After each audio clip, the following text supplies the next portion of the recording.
Radhe Radhe everyone, आप सभी का आपके अपने चैनल पर बहुत बहुत स्वागत है। आज मैं आप सभी के साथ शेयर कर रही हूँ संतान सप्तमी व्रत कथा। तो चलिए शुरू करते हैं। श्री संतान सप्तमी व्रत कथा प्रारंभ। एक दिन महाराज युधिष्ठिर ने भगवान से कहा, हे प्रभु, कोई ऐसा उत्तम व्रत बताइए जिसके प्रभाव से मनुष्यों के अनेकों सांसारिक कलेश दुख दूर होकर वे पुत्र और पौत्रवान हो जाएं। यह सुनकर भगवान बोले, हे राजन, तुमने बड़ा ही उत्तम प्रश्न पूछा है। मैं तुमको एक पौराणिक इतिहास सुनाता हूँ, ध्यान पूर्वक सुनो। एक समय लोमश ऋषि ब्रज राज की मथुरापुरी में वसुदेव देवकी के घर गए। ऋषिराज को आया हुआ देख करके दोनों अत्यंत प्रसन्न हुए तथा उनको उत्तम आसन पर बैठाकर उनका अनेक प्रकार से वंदन और सत्कार किया। फिर मुनि के चरणों तक से अपने घर तथा शरीर को पवित्र किया। वह प्रसन्न होकर उनको कथा सुनाने लगे। कथा के कहते लोमश ऋषि ने कहा कि हे देवकी, दुष्ट दुराचारी पापी कंस ने तुम्हारे कई पुत्र मार डाले हैं, जिसके कारण तुम्हारा मन अत्यंत दुखी है। किसी प्रकार राजा नहुष की पत्नी चंद्रमुखी भी दुखी रहा करती थी, किंतु उसके संतान सप्तमी का व्रत विधि विधान सहित किया। जिसके प्रभाव से उनको संतान का सुख प्राप्त हुआ। यह सुनकर देवकी ने हाथ जोड़कर मुनि से कहा, हे ऋषिराज, कृपा करके मुझे भी उस उत्तम व्रत के बारे में बताइए, जिससे मुझे भी इस दुख से छुटकारा मिल जाए। लोमश ऋषि ने कहा, हे देवकी, अयोध्या के राजा नाहुष थे। उनकी पत्नी चंद्रमुखी अत्यंत सुंदर थी। उनके नगर में विष्णुगुप्त नाम का एक ब्राह्मण रहता था। उसकी स्त्री का नाम भद्रमुखी था। वह भी अत्यंत रूपवती सुंदर थी। रानी और ब्राह्मणी में अत्यंत प्रेम था। एक दिन वे दोनों सरयू नदी में स्नान करने के लिए गईं। वहां उन्होंने देखा कि अन्य बहुत सी स्त्रियां सरयू नदी में स्नान करके निर्मल वस्त्र पहनकर एक मंडप में शंकर एवं पार्वती की मूर्ति स्थापित करके पूजा कर रही थीं।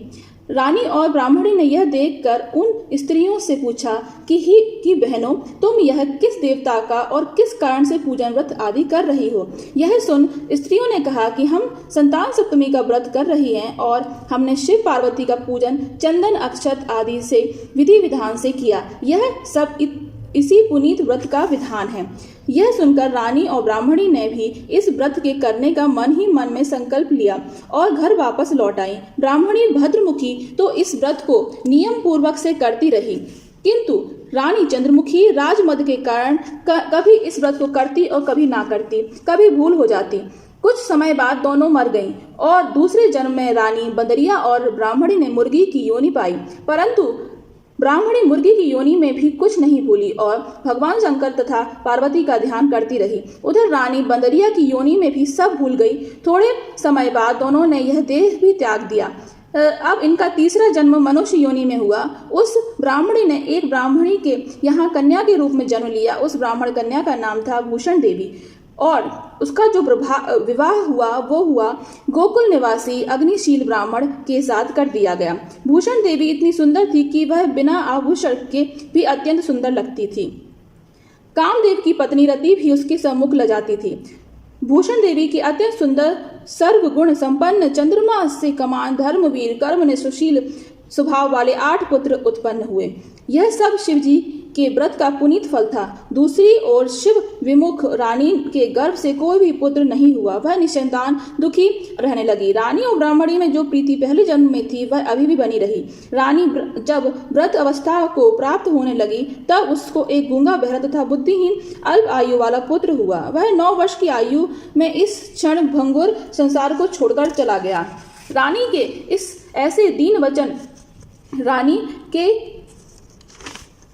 अब तो रानी पुत्र शोक से अत्यंत दुखी हो गई और व्याकुल रहने लगी। देवी योग से भूषण देवी ब्राह्मणी रानी के यहाँ अपने पुत्रों को लेकर पहुंची। रानी का हाल सुनकर उसे भी बहुत दुख हुआ, किंतु इसमें किसी का क्या वश। कर्म और प्रारब्ध के लिखे स्वयं ब्रह्मा भी नहीं मिटा सकते। रानी कर्म युक्त भी थी, इसी कारण उसे दुख भोगना पड़ा। इधर रानी पंडितानी कि इस वैभव और 8 पुत्रों को देखकर वह मन में ईर्ष्या करने लगी तथा उसके मन में पाप उत्पन्न हुआ। उस ब्राह्मणी ने रानी का संताप दूर करके निमित्त अपने 8 पुत्रों को रानी के पास छोड़ दिया। रानी ने पाप के वशीभूत होकर उस ब्राह्मणी पुत्रों की हत्या करने के विचार से लड्डू में विष जहर मिलाकर उसको खिला दिया, परंतु भगवान शंकर की कृपा से एक भी बालक की मृत्यु न हुई। यह देखकर तो रानी अत्यंत ही आश्चर्यचकित हो गई और इस रहस्य का पता लगाने की मन ही मन में ठान ली। भगवान की पूजा से निवृत्त होकर जब भूषण देवी आई तो रानी ने उसको कहा कि मैंने तेरे पुत्रों को मारने के लिए इनको जहर मिलाकर लड्डू खिला दिया था, किंतु इनमें से एक भी नहीं मरा। तूने कौन सा दान पुण्य व्रत किया है जिसके कारण तेरे यह पुत्र नहीं मरे और तू नित्य नए सुख भोग रही है? ऐसा तेरा बड़ा सौभाग्य है। इनका भेद तू मुझे निष्कपट होकर समझा, मैं तेरी बड़ी ऋणी रहूंगी। रानी के ऐसे दीन वचन सुनकर भूषण देवी ब्राह्मणी कहने लगी, सुनो, तुमको 3 जन्म का हाल सुनाती हूँ, सो ध्यान पूर्वक सुनना। पहले जन्म में तुम राजा नहुष की पत्नी थी और तुम्हारा नाम चंद्रमुखी था, मेरा भद्रमुखी था और ब्राह्मणी थी। हम दोनों अयोध्या में रहते थे और मैं हमारी बड़ी प्रीति हुआ करती थी। एक दिन हम सरयू नदी में स्नान करने के लिए गए और दूसरी स्त्रियों को संतान सप्तमी का उपवास शिव जी का पूजन अर्चन करते देखकर हमने इस उत्तम व्रत को करने की प्रतिज्ञा की थी, किंतु तुम सब भूल गई और झूठ बोलने का दोष तुमको लगा, जिसे तू आज भी भोग रही है। मैंने इस व्रत को आचार विचार सहित नियम पूर्वक सदैव किया और आज भी करती रहती हूँ। दूसरे जन्म में तुमने बदरिया का जन्म लिया और मुझे मुर्गी की योनि हुई। भगवान शंकर की कृपा से इस व्रत के प्रभाव से भगवान को इस जन्म में भी मैं नहीं भूली और निरंतर उस व्रत का नियमानुसार पालन करती रही। तुम अपने बदरिया के जन्म में भी भूल गई। मैं तो समझती हूँ कि तुम्हारे ऊपर जो ये भारी संकट है उसका एकमात्र यही कारण है और दूसरा कोई कारण नहीं हो सकता। इसलिए मैं तुमको कहती हूँ कि आप अब भी संतान सप्तमी के व्रत को विधि सहित करिए तो तुम्हारा ये संकट दूर हो जाएगा। लोमश ऋषि ने कहा, हे देव की भूषण ब्राह्मणी के मुख से अपने पूर्व जन्म की बातें सुनकर व्रत संकल्प उसने जन्म से ही व्रत संकल्प आदि सुनकर रानी को पुरानी बातें याद आ गईं और पश्चाताप करने लगी। रानी भूषण देवी के चरणों में पड़कर क्षमा याचना करने लगी और भगवान शंकर पार्वती जी से की अपार महिमा के गीत गाने लगी। उस दिन से रानी ने नियमानुसार संतान सप्तमी का व्रत किया, जिसके प्रभाव से रानी को संतान सुख मिला तथा संपूर्ण सुख भोग कर रानी शिवलोक को गई। भगवान शंकर के व्रत का ऐसा प्रभाव है कि पथ भ्रष्ट मनुष्य भी अपने पथ पर अग्रसर हो जाता है और अत्यंत ऐश्वर्य भोग कर मोक्ष पाता है। लोमश ऋषि ने फिर कहा कि हे देवकी, इसलिए मैं तुमको भी कहता हूँ कि तुम इस व्रत को करो और अपने इस व्रत को करने का संकल्प मन में करो और तुमको भी संतान सुख मिलेगा। इतनी कथा सुनकर देवकी हाथ जोड़कर लोमश ऋषि से पूछने लगी, हे ऋषिराज, मैं इस पुनीत उपवास को अवश्य करूंगी, किंतु आप इस कल्याणकारी एवं संतान सुख देने वाले उपवास का विधान, नियम, विधि आदि विस्तार से समझाइए। यह सुनकर ऋषि बोले, हे देवकी, यह पुनीत उपवास भादों के महीने में शुक्ल पक्ष की दशमी के दिन किया जाता है। उस दिन ब्रह्म मुहूर्त में उठकर किसी नदी अथवा कुएं के पवित्र जल में स्नान करके निर्मल वस्त्र पहनने चाहिए। श्री शंकर भगवान तो जगदम्बा पार्वती जी की मूर्ति की स्थापना करें। इस